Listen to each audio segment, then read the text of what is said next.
Muling kinilala ni Pangulong Ferdinand Marcos Jr. ang kabayanihan at sakripisyo ng mga healthcare workers sa bansa. Sa kanyang pagbisita sa East Avenue Medical Center sa Quezon City kahapon, binigyang diin ang Pangulo na mula pa noong pandemya hanggang ngayon, hindi nagbabago ang dedikasyon ng mga doktor, nurse, medical technologists at maging non-medical staff sa pagtugon sa pangangailangan ng mga pasyente. Anya, madalas ay lumalagpas pa sa itinakdang oras ng duty ang mga health worker at hindi alintana ang pagod basta't kailangan ang kanilang serbisyo. Inalala rin ng Pangulo ang panahon ng COVID-19 pandemic kung saan personal niyang nasaksihan at naranasan ang malasakit ng mga medical frontliner matapos siyang mahawa ng COVID.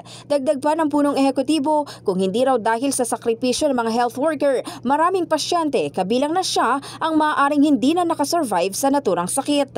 Kaya giit ng Presidente, marapat lang na patuloy silang pasalamatan at kilalanin bilang tunay na haligi ng serbisyong pangkalusugan sa bansa. Kailangan natin pasalamatan lahat ng ating magigiting at napakasipag at napaka-dedicated na healthcare workers.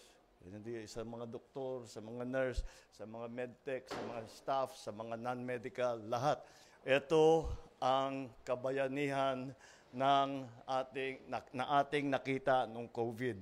At tuloy-tuloy nakikita natin ang kabayanihan ng ating mga medical health workers. At talaga naman, isa na ako doon. I was one of the beneficiaries. Kung hindi sa inyo, wala na ako rito.